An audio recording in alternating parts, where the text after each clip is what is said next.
Hello students, chemical reactions and equations chapter में हम chemical reactions होती क्या है ये पढ़ चुके हैं और केमिकल इक्वेशंस कैसे लिखते हैं और उनको बैलेंस कैसे करते हैं हम ये पढ़ चुके हैं।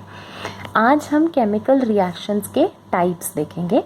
आज हम 2 ही टाइप्स पढ़ेंगे, बाकी 2 टाइप्स हम नेक्स्ट वीडियो में पढ़ेंगे। सो पहला टाइप होता है कॉम्बिनेशन रिएक्शन। नाम से पता चल रहा है जहाँ पर 2 या 2 से ज़्यादा रिएक्टेंट्स कंबाइन करते हैं टू फॉर्म अ प्रोडक्ट, इसको कहते हैं कॉम्बिनेशन रिएक्शन। इसका एक एग्जाम्पल क्या ले सकते हैं हम? कोल का burning, C + O2 gives CO2। 2 या 2 से ज़्यादा रिएक्टेंट्स रिएक्ट करके एक प्रोडक्ट बना रहे हैं, तो यहाँ 2 रिएक्टेंट्स हैं जो रिएक्ट करके एक प्रोडक्ट बना रहे हैं, तो क्या हो गया? Combination reaction. एक और एग्जांपल अगर मुझे लेना हो तो हाइड्रोजन और ऑक्सीजन रिएक्ट करते हैं और क्या बनाते हैं? वाटर बनाते हैं। ये भी कैसा हो गया? ये भी एक रिएक्शन हो गई, कॉम्बिनेशन रिएक्शन, जहाँ पर 2 रिएक्टेंट्स रिएक्ट करके एक प्रोडक्ट बना रहे हैं। एक और एग्जांपल देखते हैं। Calcium oxide reacts with water it reacts vigorously and it results in the formation of calcium hydroxide and heat is released।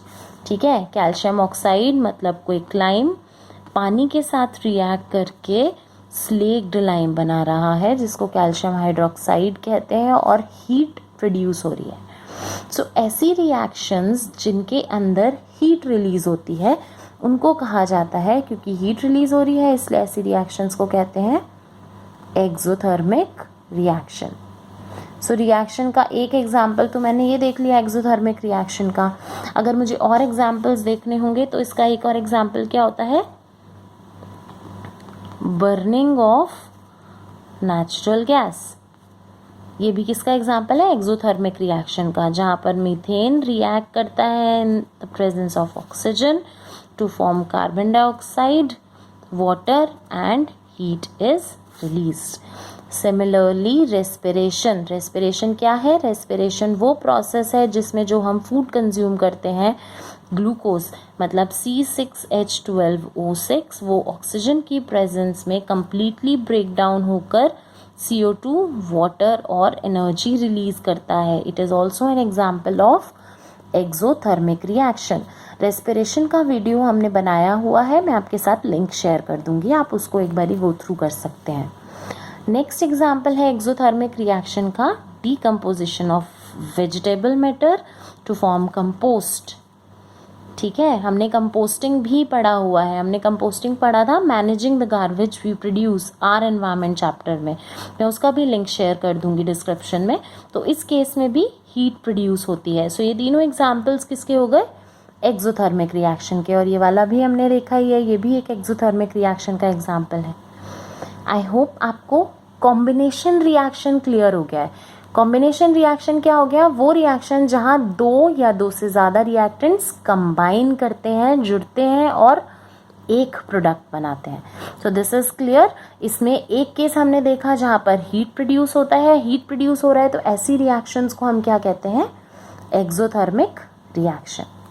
Okay, so the next type of reaction is decomposition reaction. So basically combination reaction और decomposition reaction इनको एक दूसरे का उल्टा माना जाता है। यहाँ 2 रिएक्ट करके एक प्रोडक्ट बना रहे थे, यहाँ एक टूट के 2 या 2 से ज़्यादा प्रोडक्ट्स बनाएगा। ठीक है, इसका एक एग्जाम्पल ले लेते हैं। एग्जाम्पल होगा क्या? Ferrous sulphate. अगर हम फेरस सल्फेट के क्रिस्टल्स को हीट करें, एक टेस्ट ट्यूब में लेकर मैंने फेरस सल्फेट के क्रिस्टल्स लिए जो कि ग्रीन कलर के होते हैं, इन क्रिस्टल्स को अगर मैं हीट करूंगी तो क्या बनेगा मेरा? Ferric oxide. क्या बना? Ferric oxide. ठीक है, अब सल्फर के बर्न होने की स्मेल से ही पता चल जाएगा कि हाँ रिएक्शन हो रही है। ठीक है, फेरिक ऑक्साइड और गैसेस रिलीज होती हैं, sulphur dioxide and sulphur trioxide. ठीक है, नेक्स्ट रिएक्शन है कैल्शियम कार्बोनेट। कैल्शियम कार्बोनेट को लाइमस्टोन भी कहा जाता है।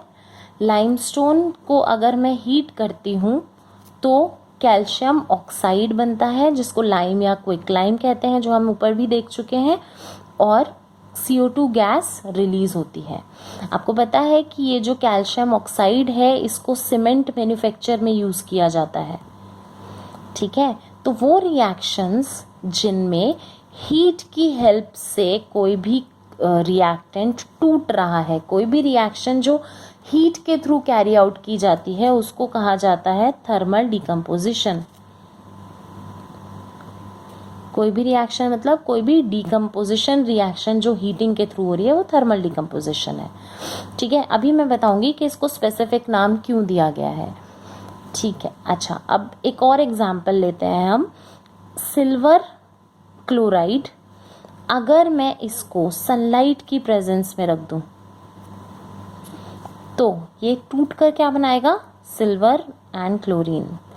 सेम वे सिल्वर ब्रोमाइड भी रिएक्ट करता है, वो भी अगर सनलाइट की प्रेजेंस में, सनलाइट में रख दूं अगर इसको पाउडर को, तो वो भी क्या बनाएगा, सिल्वर और ब्रोमाइड, ब्रोमीन गैस, ठीक है। इन दोनों को ब्लैक एंड वाइट फोटोग्राफी में यूज़ किया जाता है, ठीक है।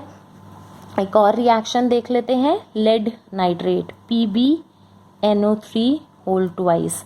जब मैं लेड नाइट्रेट के पाउडर को हीट करती हूँ तो उससे लेड ऑक्साइड बनता है और आपको ब्राउन कलर के फ्यूम्स दिखेंगे नाइट्रोजन ऑक्साइड के, ठीक है। ये ब्राउन कलर के फ्यूम्स, हमने स्टार्टिंग में पढ़ा भी था कि कोई भी रिएक्शन हो रही है तो उसके कई तरीके होते हैं पता लगाने के कि रिएक्शन हो रही है या नहीं। क्या, गैस रिलीज हो जाती है, कलर चेंज हो जाता है, ठीक है ना। तो जैसे ब्राउन कलर के फ्यूम्स दिख रहे हैं वो, तो ये एक तरीका है ये पता लगाने का कि रिएक्शन हो रही है। Change of colour, change of state, change of temperature, ये सब हमने पढ़ा था। अच्छा, एक और इंटरेस्टिंग चीज़ आपको बताती हूँ। ये जो कैल्शियम हाइड्रोक्साइड होता है, जिसे स्लेट लाइम कहते हैं, इसके सोल्यूशन को वाइट वॉशिंग में यूज़ किया जाता है। वाइट वॉशिंग करने के बाद वो 2-3 दिन के लिए छोड़ देते हैं। क्यों छोड़ देते हैं, क्योंकि ये जो कैल्शियम हाइड्रोक्साइड है ये एयर से कार्बन डाइऑक्साइड के साथ रिएक्ट करेगा और कैल्शियम कार्बोनेट बनाता है, जिसकी वजह से एक शाइनी अपीयरेंस आ जाता है दीवारों पे। ये मार्बल का फॉर्मूला होता है, केमिकल फॉर्मूला होता है। ये आपको क्लियर हो गया। इससे साथ में वाटर भी रिलीज होता है। सो बेसिकली ये वाइट वॉशिंग के लिए एक तरीका होता है जो कि वो लोग यूज़ करते हैं पेंट के टाइम पे, ठीक है। आपको आई होप ये दोनों रिएक्शन समझ आ गई हो, combination reaction and decomposition reaction. इसके अलावा होती है displacement reaction, double displacement reaction and oxidation reduction reaction. ये सब हम लोग नेक्स्ट वीडियो में पढ़ेंगे। Thank you.